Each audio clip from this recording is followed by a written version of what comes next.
Hello. So earlier this week, I did a post on the page as opposed to this group about low back pain.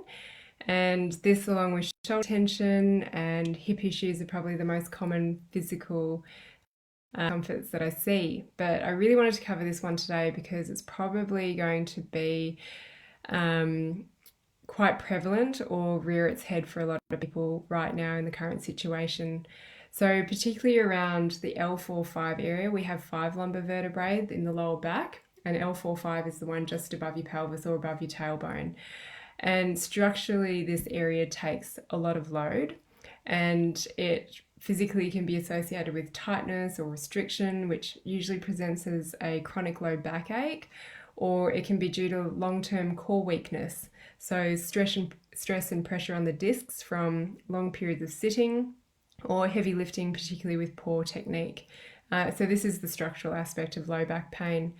But I'll often let my patients know about the low back emotionally, of course, and that it's related to how stable and secure we feel. And the disc issues mentioned earlier, this is often associated with instability where, and say this is your joints, you've got the core which stabilises the joints. If the core is not activating properly, because it's weak or fatigued or for whatever reasons, you get excessive motion, which increases wear and tear on the discs. So that excessive motion can be seen as an instability.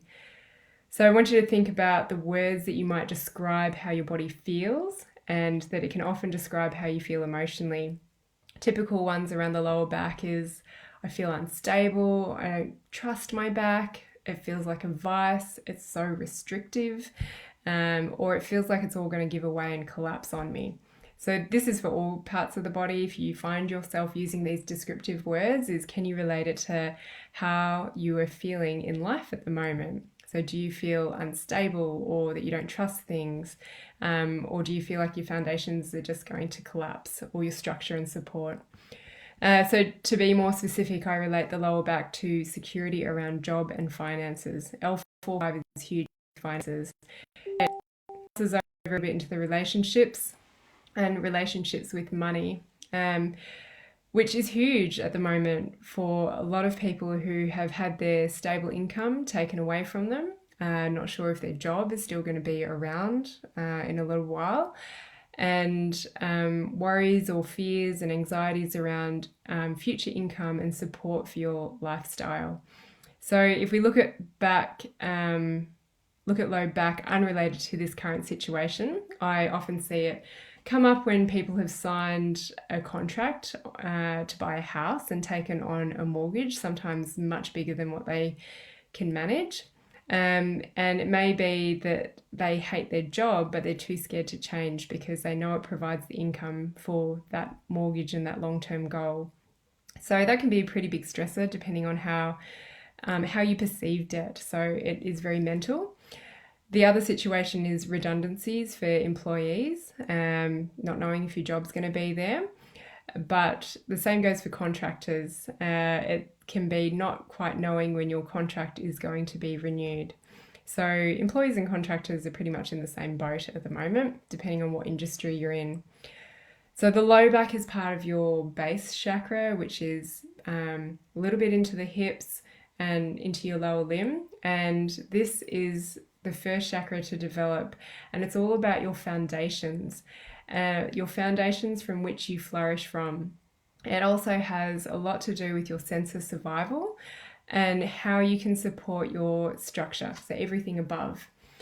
Building a house is a really good analogy. It takes time to build that strong foundation that will last so that the structure above is well supported. So for me, I'm always encouraging people to follow their heart and connect with a deeper why and really get clear on your values. And that for me is your foundation. To really understand why you are doing what you are and living a life in line with your values. So we all have values, but some of us are very unaware of what they actually are.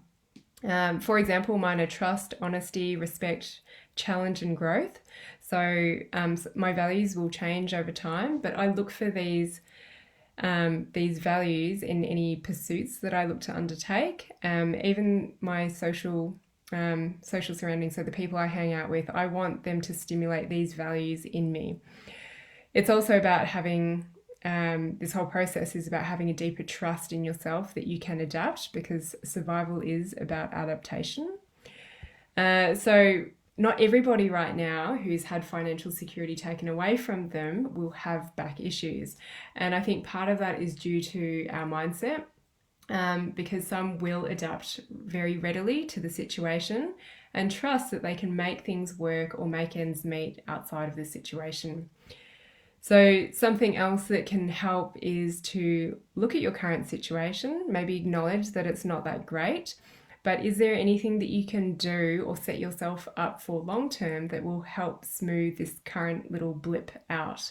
Because it will be a blip at some stage. So rather than focusing on what's going on right now and putting out all the short-term fires, is start to think longer term. And some of this will involve letting go of certain beliefs that you have, acknowledging that some of the beliefs you have don't really serve you, and a willingness to change, which can be tricky when there's been lots of change all piled into a small amount of time. So I'm very much an opportunist, and I hope that I can motivate you to use this time to work out what it is that fulfills you. I've been saying a lot that lots of us have been given this opportunity of time, something that we often use as an excuse for not being able to spend time and work things out. And yeah, work out what fulfills you and start spending some time on that thing, because the more time you feed that thing, you'll learn to trust that it's a good place to be, whatever that is for you. And when you can start to express that to the outside world, people get to know the real you, and you can start to attract the right people that support your ideas. So again, we're coming back to all these foundations and support and structure. And right now, it may seem totally beyond you that something you love to do could actually be something that people value and therefore pay you, and then start to support you financially in your endeavors just by doing something that you love. So, hi Kim and Brendan and John.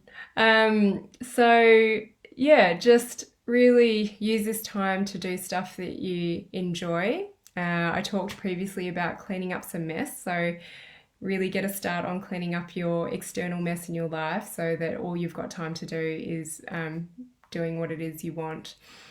The other thing is I talk a lot about values, and so if you jump onto my website planningpowerhouse.com, there's a little freebie that you can sign up and get and take yourself through the core values process, which can be quite confronting and challenging, but ask me questions if you got them, because I really believe that if you can get clear on your values, at least, this is where you can start to filter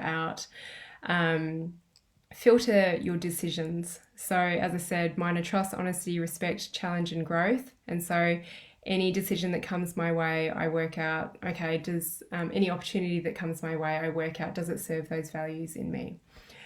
So let me know how you go, and we'll check in tomorrow night. See you later.